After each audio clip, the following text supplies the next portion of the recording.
As you know, creating a profitable menu doesn't always mean using the most expensive cuts of meat. Today I'd like to explore with you a few alternative ways that you can use the strip loin and add more dollars to your bottom line. So on the strip loin here, you're going to have what we call a little back strap that comes across here. Really heavy connective tissue. We're going to want to trim that off. It'll break down during a real slow cook, but it doesn't really look that nice. So we're going to want to trim that off.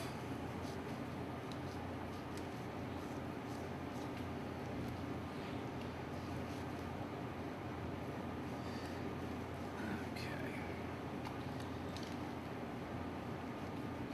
Once we have that removed, this is basically just about ready to do whatever you want with it. You're going to want to feel around, see if there's any heavy pieces of fat. You might want to trim it up just a little bit more.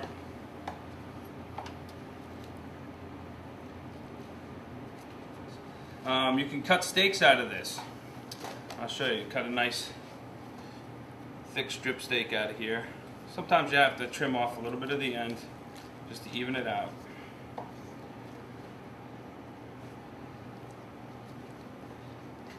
Just cut right through. And here we've got a beautiful steak. See the nice marbling here? Great aged piece of meat. Aged to about 21 days or more. And some great specks of marbling in there. That's great flavor. It's going to melt while you're cooking. Actually helps with the cooking time too. So a higher choice or prime piece of meat, which the Sterling Silver is, it's actually going to cook a little faster than say a select piece of meat that doesn't have the internal marbling. So you cut nice thick steaks. I like to cut them thick because then when you put them on a grill or you sear them, you've got plenty of time to develop a lot of flavor with a good sear. And if it's too thin, you're going to end up overcooking them. Unless you're looking for a well-done steak, you want to have some thickness there so you can have a great rare to medium rare eating experience. When you're doing carving stations, maybe there's multiple carving stations at a party or multiple proteins. So if there's multiple proteins, you don't want to have this big hunking piece of meat on someone's plate when they already have chicken and fish and all that. So you give them a smaller piece of meat. So you roast this and you carve it, right? Or we can cut these into steaks, more like a fillet look. Nice and thick, just like that. And there's ways you can merchandise this. You can call it a petite New York strip. You can maybe merchandise this more to the women that are dining in your establishment, just as a smaller piece. But think about the cost of a steak. You know, maybe you're selling a strip steak today for $20 for the plate, and it's a 16 ounce. Well, you cut here, half of that is 8 ounces or 9 ounces. And you can maybe sell it for $15, $16, maybe $17. Your profit's going to be a lot better on this than it would be on this. So it's just something to think about. So when I talk about steaks and cooking, you know, just like with the roast, you're going to want to let the roast sit out for 45 minutes, an hour, let it come up to room temp. You're going to want to do that with steaks, but it's not going to take as long, especially in a hot kitchen. So, you know, that order comes in for that steak. Maybe they're having a salad or the soup, something like that. Pull that steak out, let it sit before you throw it on the grill. You know, give it 5-10 minutes. It's just going to make it a better eating experience for the customer. And actually, it's going to cook a little bit quicker. So that's something to think about. You know, cold right on the hot grill is not a good thing. It's going to get dry. It's going to push a lot of juice out. So we want to make sure that we go on a hot grill. I mentioned that before. You know, one rule of thumb is you put your hand 3 inches over the grill and you count 1, 1,000, 2, 1,000, 3, 1,000. If you have to pull your hand away before that, it's too hot.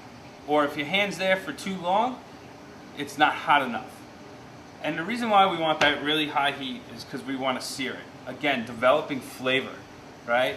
If you put a piece of meat into a pot of boiling water, right, where's the flavor going to be? You're not developing anything. Here, when you sear it, you're actually concentrating the outside moisture and flavor of that meat, and that's giving you a wonderful flavor. So we're going to take these and we're going to season them. I put a little bit of olive oil on them, just a small amount. And then we're going to also put some kosher salt and cracked black pepper. I like to use Diamond Crystal kosher salt because it is a all-natural salt, and it's pretty much the only kosher salts out there that doesn't have any other ingredients in it. A lot of companies will use, say, an anti-caking agent or something, but there's a patented process that they put the salt through that, you know, everything about it is just better than the competition. So now we're going to put some cracked black pepper on here. And again, you know, I'm a little bit of a purist when it comes to strip steaks. I don't think they really need much more than just salt and pepper. Okay, now we're going to put these on the grill. Again, you want to make sure you have a really hot grill. You know, a lot of grills have hot spots or hotter spots, so you can move the meat around. So you want to start off on the hot spot. Now, you know, on the strip steak here, you got some fat on the outside, and that can cause some issues on a hot grill. You're going to get flare-ups, right? That's something you're going to want to manage. You can definitely take that outer fat off. I like to leave it on there. It adds a lot of flavor, but you might want to trim it down a little bit. But a big thing is to manage the grill. So again, you start it off in the hot spots. You get that great outer coloring, and you know, you might want to call it caramelization. And then you want to move it to somewhere where it's a little bit, I guess, not as hot, and finish the cooking. So I'm going to turn them over.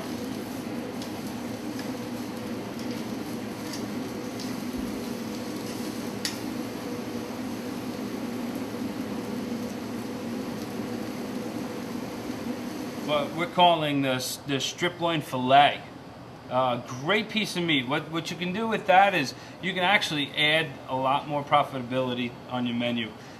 You take that cut of meat, so 1.25 inches thick, probably only weighs about 7, 8, maybe up to 9 ounces. And you might sell a pound strip steak for $20, $21 on your menu. You know, you cut that in half, which is your plate cost cut in half, but you can charge $16, $17 for that. It's that whole right for me, the sizing, you know, it's not too much, but it's plenty. It's still indulgent when you're using the Sterling Silver beef, but your profitability goes up. So you can take that whole strip loin and actually bring another $40 to the bottom line with that strip loin when you do that. If you found this information useful, you can be in touch with us in multiple ways. Visit our website at www.sterlingsilvermeats.com. By clicking the food service affiliates link, you can learn about recipes for these featured cuts, brand and waitstaff tools, promotions, and more. Make sure your restaurant is enrolled in Signature Club, a rewards program allowing you to build points for you to earn free culinary items and apparel just by purchasing Sterling Silver Premium Meats. We are also available for you at our 800 number or by email. The Sterling Silver team will be happy to help with questions you may have. Sterling Silver Premium Meats, the medium for your culinary expression and your business success.